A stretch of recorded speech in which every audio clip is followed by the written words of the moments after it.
pública, além do programa de mestrado em gestão de políticas e organizações públicas. Ela esteve aí por um bom tempo como coordenadora geral de bolsas e projetos da Diretoria de Relações Internacionais da CAPES, onde hoje ela atua como diretora. Eu resumi, tá, gente? Espero, professora Heloísa, que o resumo tenha feito jus ao seu vasto currículo e a importância que a professora tem aí para essa temática. Seja bem-vinda, passo a palavra aí para que sinta-se muito à vontade. A Cláudia vai me ajudar aí projetando os slides. Depois da fala da professora Heloísa, a gente vai abrir aí para uns 30 minutos de conversa, de perguntas. Então, se vocês quiserem colocar aqui no chat a perguntinha de vocês, sintam-se à vontade. Professora?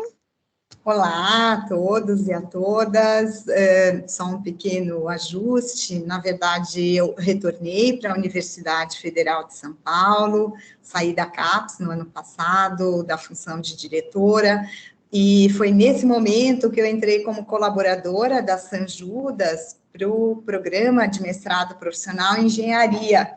Então, agora que eu não tenho mais aquele vínculo institucional no nível federal, que me impedia disso, eu pude dar, então, continuidade a um projeto que eu acho fantástico, que é o de formação de alunos, e compartilho hoje um pouco da minha experiência dentro da Diretoria de Relações Internacionais, com o tema que me foi recomendado, que é a internacionalização da pós-graduação. Como vocês sabem, eu sou uma analista de políticas públicas, no sentido de ver a estrutura, o mecanismo, o monitoramento, e a pós-graduação é uma atividade muito importante, com grande relevância no mercado de trabalho, nas agências que promovem avaliações periódicas para garantia da qualidade no Brasil, no exterior. E hoje eu venho trazer um pouco dessa experiência para que vocês, alunos que estão ingressando ou que já estão no programa de mestrado em alguma das áreas oferecidas pela San Judas, entendam que não é simplesmente uma escolha de aprimoramento continuado, que é recomendado por todos os headhunters e consultores de carreira, mas uma escolha em sair da nossa zona de conforto e buscar transformar a nossa realidade, a realidade que nos cerca. Cláudia, você pode passar o primeiro slide? Pode deixar, professora Heloísa, eu vou compartilhar aqui. Tá bom. Aí eu fico no teu comando. São poucos... não são muitos. Vou fechar o meu microfone também. Tá. Professora Heloísa, resumi tanto seu currículo que esqueci de falar que a professora está colaborando com a engenharia civil. Sabe quando... Gente, vocês pegam o Lattes, tem Hoje, não, tranquilo. Hoje, na verdade, fazer a síntese de uma trajetória de mais de 30 anos não é muito simples, né? Até porque estes elementos são bastante diversos, né? Eu tive uma carreira bastante... surgiram oportunidades diferentes, e isso fez com que eu tenha muitas habilidades e competências. Que bom, e vamos usufruir disso. Cláudia, acho que já está entrando aqui esse slide. Vocês estão conseguindo ver? Ainda não. Eu também ainda não. Agora sim. Bom, como panorama, né, eu trago as experiências amealhadas nos últimos 3 anos, primeiro dentro da Universidade Federal de São Paulo, onde a gente discute a pós-graduação, fui coordenadora de um programa de mestrado, e depois a minha experiência na maior agência federal, que cuida principalmente do processo de avaliação, e onde a internacionalização tem sido muito valorizada como parte da qualidade de programas relacionados a uma interface maior com as pesquisas de ponta. Por favor, próximo. Então, a primeira coisa que a gente tem que avaliar é que o ensino superior no Brasil, ele começa de uma maneira bastante tardia, com relação, por exemplo, aos Estados Unidos. Ele só vem começar efetivamente no século XX, com algumas universidades, e a sua expansão, enquanto no mundo aconteceu no momento pós-guerra, no Brasil ela veio na década de 70, com a ampliação das universidades públicas e a necessidade de qualificar o seu corpo docente por meio de acordos de cooperação internacional. Então, um dos primeiros acordos que nós tivemos foi com a França, e houve um intercâmbio grande de brasileiros fazendo a sua formação na França e na Alemanha, no Reino Unido, em países onde as áreas do conhecimento já estavam mais desenvolvidas para pesquisas mais elaboradas, e isso fez com que a mobilidade fosse a única forma de internacionalização da pós-graduação. Além de algumas instituições, principalmente no estado de São Paulo, que, por exemplo, a USP, que seu corpo docente inteiro é de origem internacional e vem, então, formar esse corpus, digamos, essa capacitação em casa de brasileiros por meio de modelos de formação europeus. Próximo, por favor. Durante muito tempo, e ainda hoje, sabe-se que conhecimento leva à autonomia, independência, e isso também se traduz na soberania nacional. Por causa disso, as nações investem uma grande quantidade de recurso na capacitação de pessoas, e isso significa que, a partir deste olhar cuidadoso da importância de qualificar, às vezes com informações que não são daquele domínio social, é que existem as iniciativas de mobilidade. Então, isso é uma frase que eu trago do Conselho Nacional Americano, mostrando que para competir numa economia global ou com relação aos aspectos de independência e soberania nacional, é necessário que a gente tenha investimentos na qualificação de ensino superior e pós-graduação de pessoas que possam, então, trazer de volta essa expertise. Por favor, próximo. Então, é interessante trazer que em 1999, por meio do Tratado de Bolonha, é criado o Espaço Comum Europeu de Ensino Superior, aonde, a partir desta iniciativa, houve uma harmonização de currículos para aproveitamento de créditos, visando a mobilidade dos estudantes, para que a moeda única passasse a ser também uma cultura europeia, favorecendo que alunos, a cada semestre, pudessem estudar fora do seu país de origem.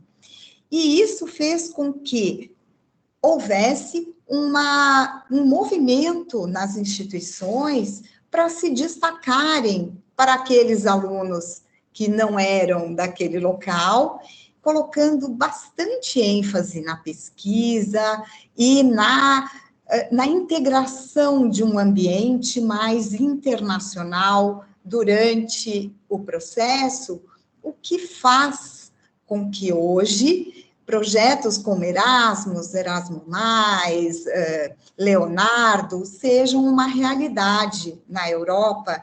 E neste período também se cria o conceito de universidades de classe mundial, que é esse símbolo aí, o MC. Vamos tratar sobre isso. Por favor, o próximo. Então, uma universidade de classe mundial, ou essa World Class University, ela é o que a gente chama de o melhor naquela especialidade. Existem rankings, o THE, Xangai, que tem muitos mecanismos de classificação dessas instituições pelo número de publicações, número de prêmio Nobel, número de alunos estrangeiros, e isso se reverte em reputação, em retenção de talentos, qualidade de ensino e pesquisa, e também é um fator de empregabilidade. Portanto, políticas que devem estimular a internacionalização estão presentes em todas as universidades, inclusive no nosso país. Por favor. Então, é importante a gente perceber que nesse box tem um estudo que mostra que a qualificação profissional, principalmente em países que a gente chama de economias mais jovens, né, emergentes, existe uma diferença muito grande salarial entre quem só faz até o ensino médio, quem faz a universidade e quem continua se aprimorando por meio de pós-graduação estricto sensu, que é mestrado e doutorado, ou especializações. E isso faz com que as escolhas de quem são, digamos, qual é o ecossistema que favorece este tipo de reputação, que é a maior empregabilidade, maior qualidade do ensino e pesquisa, estimule que exista sempre uma saudável competição entre as instituições para escolher quem são seus parceiros, quais são os seus projetos de internacionalização, quais são os benefícios que é dado.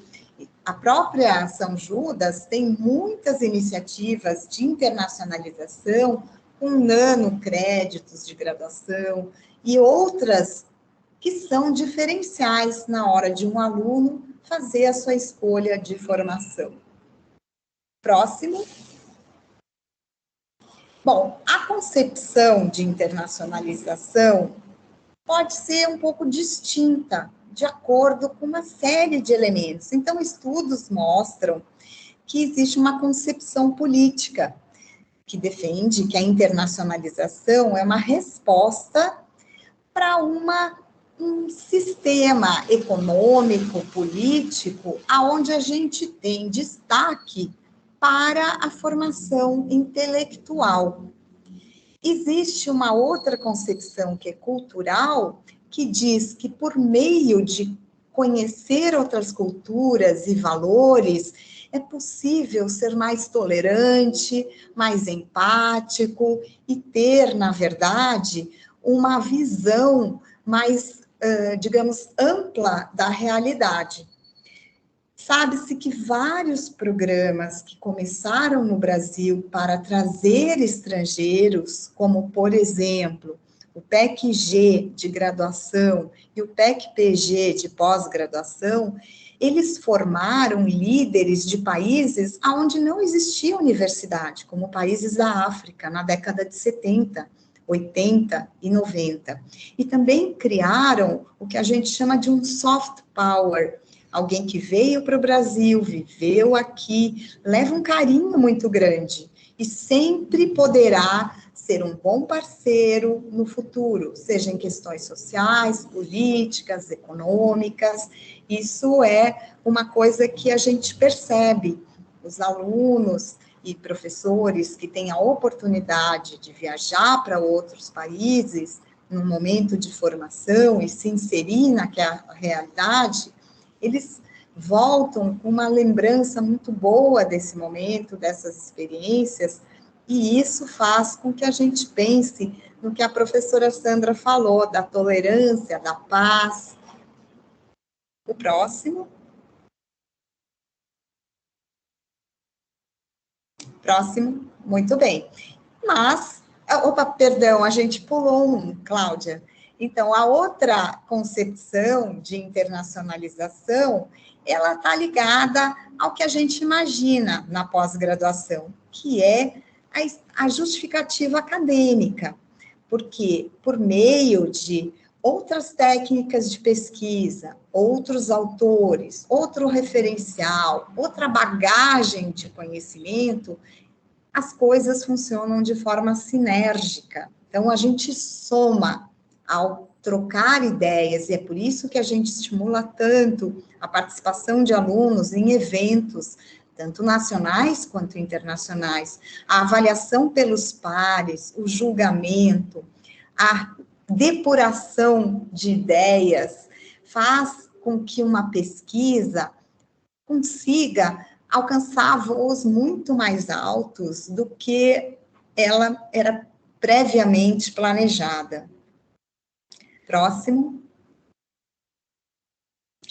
Então, a gente tem 4 aspectos importantes na internacionalização da pós-graduação. A gente precisa sempre lembrar que um dos grandes desafios no Brasil é o idioma. O português, embora bastante falado, ele não é um idioma ubíquo no mundo inteiro.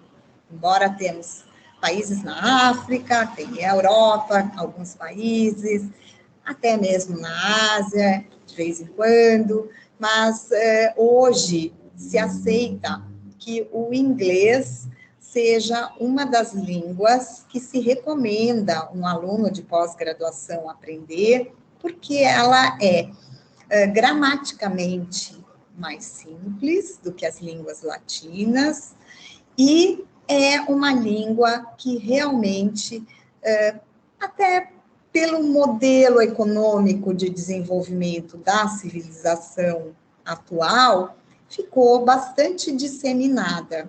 Então, para qualquer tipo de mobilidade, é interessante que o aluno ou o professor tenha um domínio de, no mínimo, um idioma. E, se houver uma necessidade de escolha, eu sugeriria o inglês, em primeiro lugar, e o espanhol, em segundo lugar, que é também uma língua bastante falada. Mas, quem quiser se aventurar, temos aí o mandarim, temos outras línguas com um potencial de ser realmente um divisor de águas na carreira de um estudante de pós-graduação ou graduação. A mobilidade e as experiências adquiridas neste período, essas vivências, são muito maiores do que simplesmente acadêmicas. Como eu já mencionei, as experiências culturais, as experiências de uma outra perspectiva, porque ninguém é dono da verdade, né? E é muito bom que, às vezes, a gente consiga argumentar olhares diferentes sobre a mesma situação.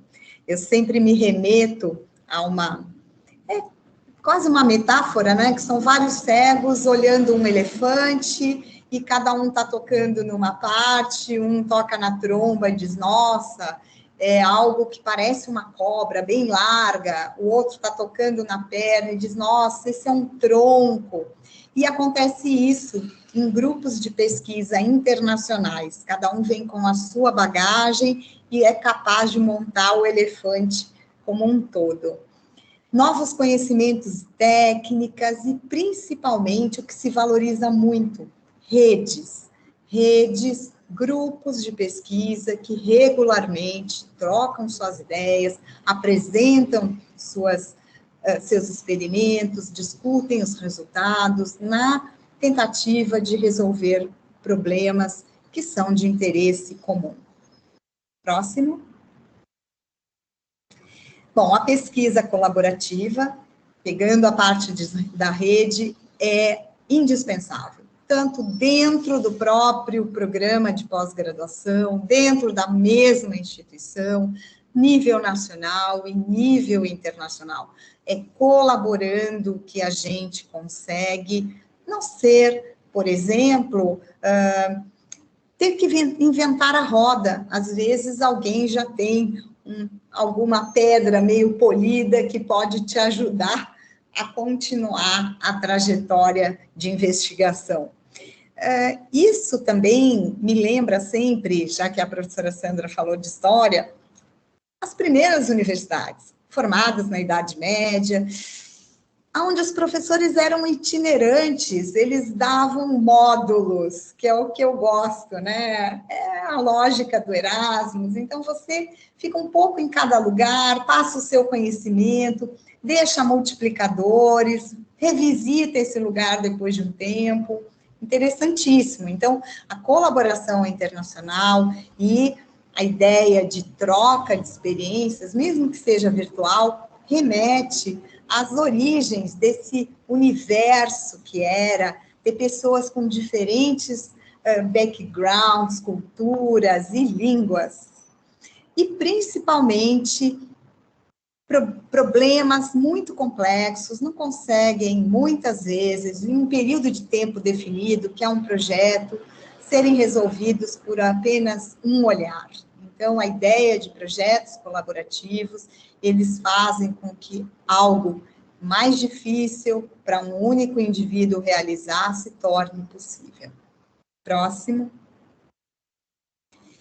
E agora, a internacionalização dessa pesquisa, já se viu que, ao trabalhar com grupos de pesquisa consolidados, aumenta muito a performance do pesquisador, seja porque ele é obrigado a escrever em outras línguas, discutir os resultados, isso vai dar mais amplitude para a visibilidade dessa pesquisa, pode responder questões científicas maiores, tem um maior número de grupos envolvidos e, por isso mesmo, ela se dissemina com mais facilidade e, principalmente, a lógica de coautoria.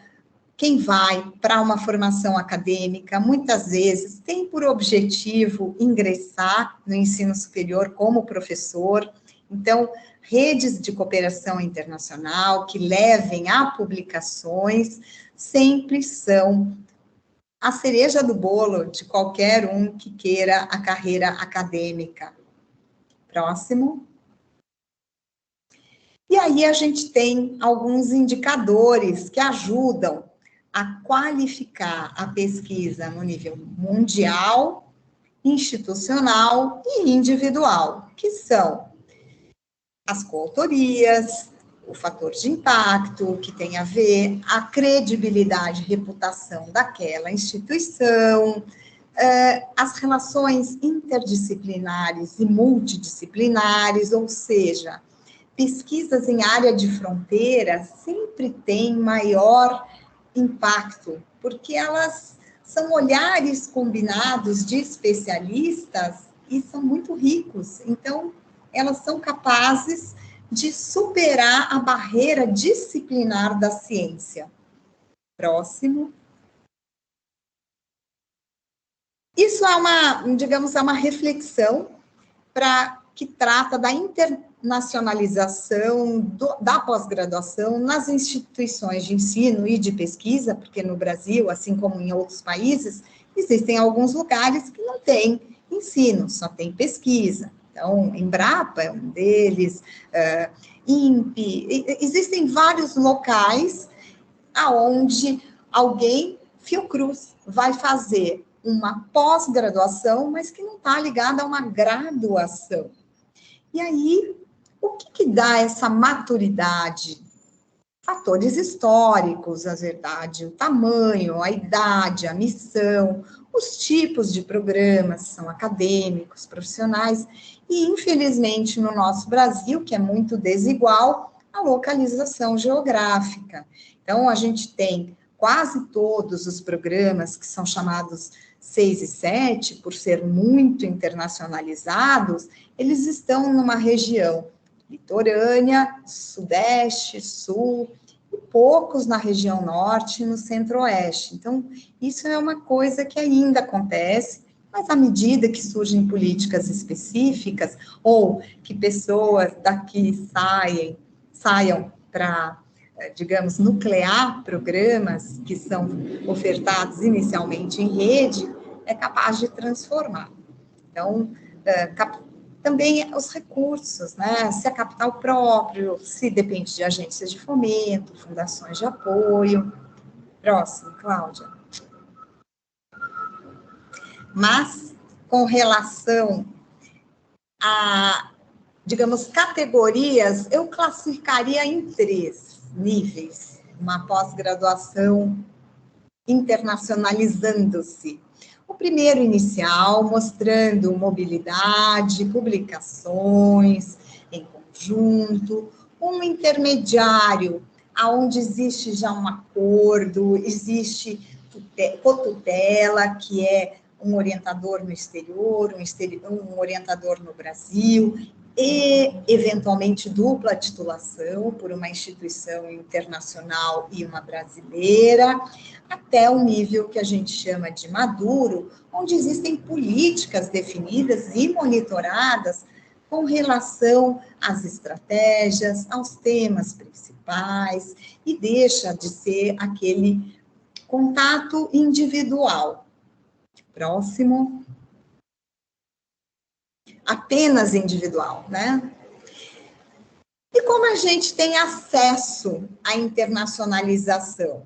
Então, no Brasil, a gente costuma usar mecanismos de seleção, que são os editais, que podem financiar, por exemplo, projetos individuais. Então, a gente tem o mestrado sanduíche, como você sabe, na CAPES, está sendo cada vez mais raro um mestrado internacional.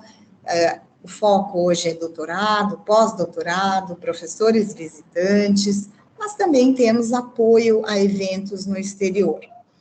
Nestes editais do Brasil, às vezes é fomento nacional, às vezes é fomento internacional. Existe a Fundação Fulbright, por exemplo, que usa editais com fomento próprio. Existem algumas agências alemãs que também têm editais com fomento próprio. Existem outros que são combinados. Próximo. Além dos projetos individuais, existem também os projetos de cooperação internacionais, que podem ser fomento apenas nacionais, conjuntos ou até mesmo internacionais. Mas é importante que exista uma trajetória a ser percorrida. Para que surja um acordo de cooperação internacional, precisa ter um embaixador, que é alguém que já foi lá, que conhece, e aí começam as tratativas, até que aquilo vire um documento de intenções, que a gente chama de MOU. Mas é assim, são níveis de complexidade e compromisso semelhante a qualquer relação humana. Dificilmente, a não ser que você seja de uma cultura indiana, você casa sem conhecer muito quem você está casando. Então, é como se tivesse um namoro, um noivado, até uma coisa mais cerimoniosa, que é o acordo de cooperação, que existe sempre uma análise jurídica, ele tem que ter benefício para ambas as instituições ou países, e normalmente é capitaneado por agências ou por instituições que fazem, então, essa interface. Próximo. O último tipo são os chamados projetos temáticos, né, que dependem de uma concorrência mundial. Muitas vezes as instituições investem para que os professores melhorem os seus indicadores, para que aquele grupo de pesquisa possa submeter um projeto junto com outro grupo internacional para uma determinada verba que é geral. Bom, não vou entrar em detalhes, mas os projetos temáticos são bastante interessantes e eu sei que a San Judas trabalha junto com uma instituição alemã que chama Climapolis, que tem vários projetos relacionados às cidades, a meio ambiente, e muitas vezes com um fluxo de pesquisadores e de trabalhos em cooperação. Próximo. Bom, e quais são, digamos, alguns elementos importantes para o planejamento da internacionalização da pós-graduação, e eu chamo de indispensáveis de alternativas. Então, os indispensáveis são aqueles: é necessário um compromisso institucional, né? Um suporte, organização, há setores responsáveis, pessoas alocadas para que aquilo aconteça, é necessário compartilhamento de infraestrutura, pesquisa precisa muitas vezes de uma série de elementos, que é acesso a bancos de dados, a softwares específicos, e precisa ter recurso, principalmente humano e financeiro. E o terceiro é a parte mais importante para qualquer projeto, que é o monitoramento. Então, a gente tem que saber aonde quer ir, para saber como a gente vai avaliar se está chegando lá. Como vocês percebem, eu sou uma pessoa com múltiplos interesses. Então, dentro da área da administração, eu gosto da metodologia, que não é bem administração, hoje até da área de mais de TI, que é a metodologia ágil, onde você tem ciclos iterativos de entregas, Scrum, a ideia de você ter projetos que consigam ser avaliados se estão indo para o lugar certo, porque as expectativas sempre são muito altas com relação à internacionalização, mas assim são as dificuldades. E para superá-las, muitas vezes, precisa de criatividade. E a criatividade só surge quando você está numa situação que você tem que produzir um resultado e cria-se, então, grupos de trabalho para pensar como chegar nesse resultado. E a garantia de um sucesso é muito maior. Próximo.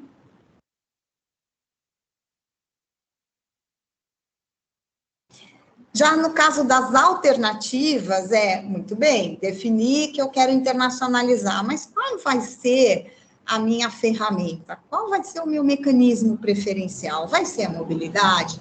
Vai ser estímulo à participação em redes internacionais de colaboração?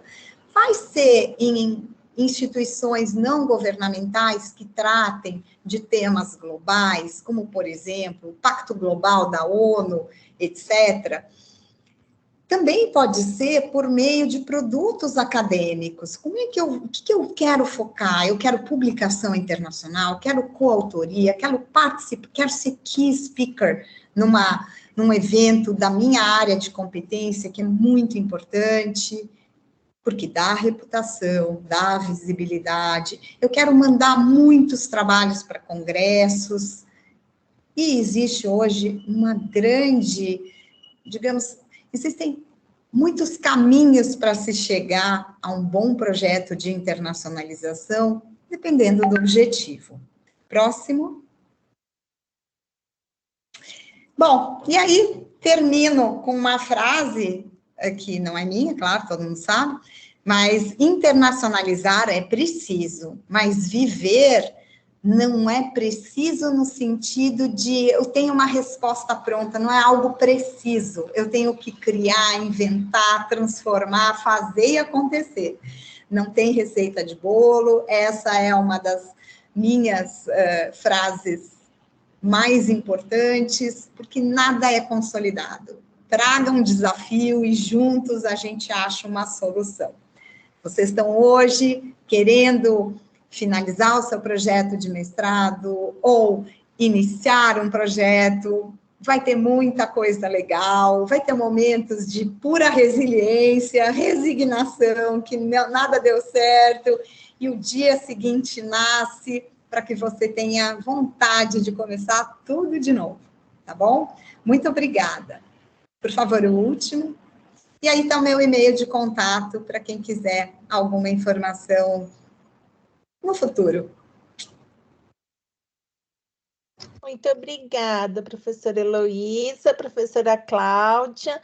Ainda bem que a professora Cláudia que projetou, porque a minha internet oscilou, eu fiquei momentos sem conseguir ver os slides, mas tudo bem, né? Muito obrigada, Heloísa. Tenho certeza, sim, que suas contribuições aí certamente foram capazes de plantar algumas sementinhas aí que com certeza serão estimuladas ainda mais aí pelos professores e coordenadores. Bom, agora eu queria passar a palavra, né? Acho que oportunidade também dos nossos alunos, principalmente os ingressantes, né? Conhecerem os nossos coordenadores, né? Eu vou inverter a ordem, eu sempre começo pelo programa mais velhinho, né? Mas, como eu fui ler toda, falar da professora Heloísa, né? Me preocupei em colocar tantas coisas e esqueci de uma informação importantíssima, eu vou passar primeiro para o professor Renan, que é o coordenador do programa Distrito Senso em Engenharia Civil, até para me redimir, porque eu contei várias coisas da professora Heloísa e não contei uma coisa muito importante para a gente, né, Renan? Que é a professora Heloísa estar aí colaborando. Então, vou passar para o professor Renan Piccolo, que, junto com a professora Cláudia, estão aí na coordenação do programa Distrito Senso, mestrado profissional em Engenharia Civil, para que ele dê início aí às perguntas e depois eu vou apresentando os demais colegas. Renan, por favor. Muito obrigado, professora Sandra. Muito obrigado, professora Heloísa, pela excelente palestra. Acho que foi muito simples, direta, objetiva, clara, e a gente ganhou muitos insights aí de como a gente pode fazer a internacionalização. Para a gente aqui, falo em nome não somente meu, mas da professora Cláudia, de todos os outros docentes, tê-la como nossa colaboradora aqui é espetacular, né? Contar com toda a sua experiência e apoio, e com certeza a gente vai ter muitos trabalhos aí pela frente, né? Eu queria, assim, mais em nome, me colocando na posição de aluno, né? Eu, entrando agora no mestrado, eu sei que a gente sabe que mobilidade, hoje em dia, está bastante complicada, e já como a professora mesmo comentou, é uma coisa mais de internacionalização do passado, né? Então, a gente tem vários outros mecanismos que podem contar para a internacionalização, não somente a mobilidade. Então, eu que estou agora pensando em, começando o mestrado, como que eu poderia contribuir ou melhorar meu projeto pensando em internacionalização de uma maneira, enfim, mais factível e realista para os dias de hoje? Qual seria uma dica? Tá bom, eu vou trazer a experiência de um aluno meu de mestrado lá da Unifesp, que era mestrado profissional também. Ele tinha um projeto de pesquisa que era sobre previdência privada. E aí, lendo, ele descobriu um prêmio Nobel de Economia que tinha trazido ideias para discutir com ele. E ele escreveu para esse rapaz aí, pelo e-mail que estava numa revista, e eles trocam confidências, já publicaram coisas junto. Então, um pouco de iniciativa, descubra quem é o seu alvo internacional e use o Google Tradutor para escrever para essa pessoa e não se acanhe, vá atrás. As pessoas são muito receptivas, o brasileiro sempre tem um olhar, digamos, amistoso. O mundo gosta do Brasil. Então, aproveite.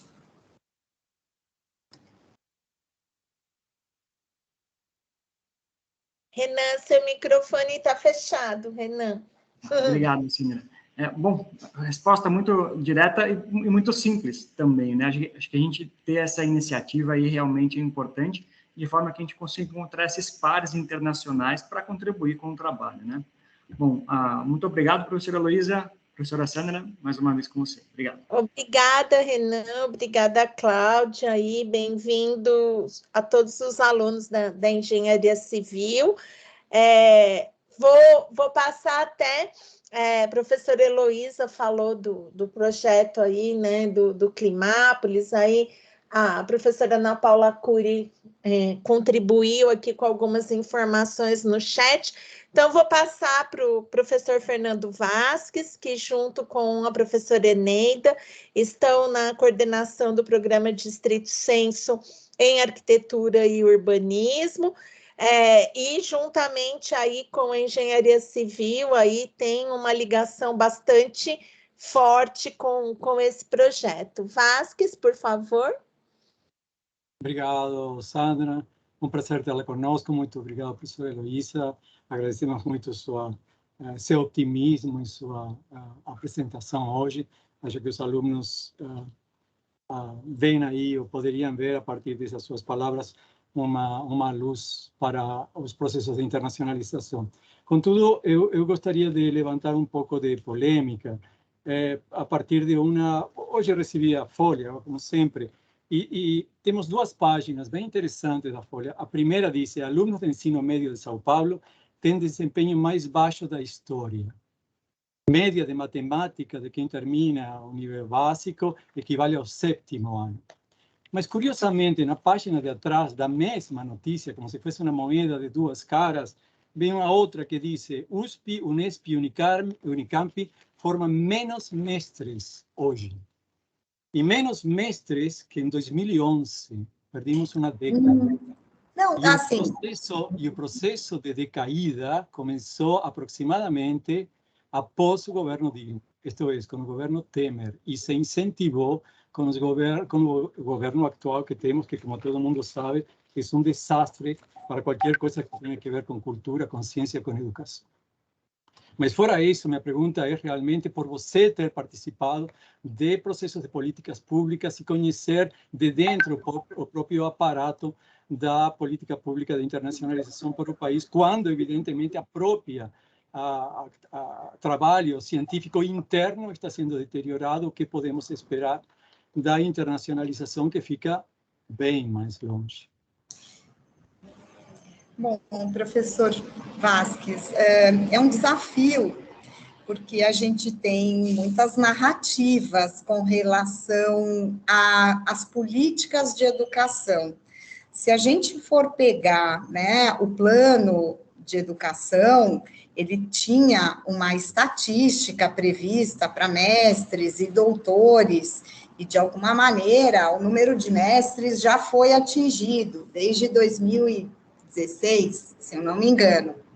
Mas os mestrados, eles têm um papel importantíssimo na formação de alunos no Brasil, até porque, em muitos casos, o mestrado é onde você ainda está projetando a sua carreira e precisa complementar algumas áreas do conhecimento que não foram vistas na graduação. O modelo europeu, já que a gente está tratando de uma coisa de internacionalização, com a harmonização do Tratado de Bolonha, ele colocou a graduação com 3 anos, e logo em seguida o master, como, por exemplo, na França, o mestrado. No nosso caso, às vezes fica meio complexo, porque nós temos cursos de graduação com 5 anos. E por isso que, em alguns momentos, e eu vou dizer, é uma escolha institucional, faz curso de graduação e manda direto para o doutorado para simular o modelo mais europeu. Mas não que... eu acho que toda escolha tem sua consequência. Eu gostei muito de ter feito o meu mestrado, porque eu amadureci para ser uma pessoa com mais autonomia no doutorado. Mas isso é de cada um. E embora eu tivesse feito iniciação científica desde o 2º semestre da graduação, mas para mim, e além de tudo, para mim, o mestrado foi numa área, o doutorado numa área correlata, eu não segui uma trajetória, e foi muito bom, porque é isso. Hoje, eu trago que eu trabalho bastante também com os aspectos de sustentabilidade, a gente tratando, eu me sinto super século XXI, porque eu fiz um mestrado com um enfoque, um doutorado com outro, a minha vida profissional com outro, e hoje essa grande composição de saberes que faz com que eu analise as políticas públicas, mesmo que não sejam voltadas para a internacionalização, esses olhares complementares. Eu não vou sempre numa linha reta, isso é a minha perspectiva. Acho que o mestrado é importante. Algumas instituições podem optar para tentar simular a idade. A gente vê muita coisa hoje falando a idade de formação de doutores em outros países, e talvez seja dentro dessa premissa. Eu realmente não participei, mas acredito que o mestrado sempre vai ter seu papel como primeira formação, que pode não ser. Teve colegas meus que transformaram o mestrado em doutorado na mesma instituição. Então, existe essa possibilidade. Não sei se eu respondi. Tudo bem, muito obrigado. Obrigado, Sandra. Obrigada, Vasques. Obrigada, Eneida. Bem-vindos aí aos ingressantes do Programa de Arquitetura e Urbanismo.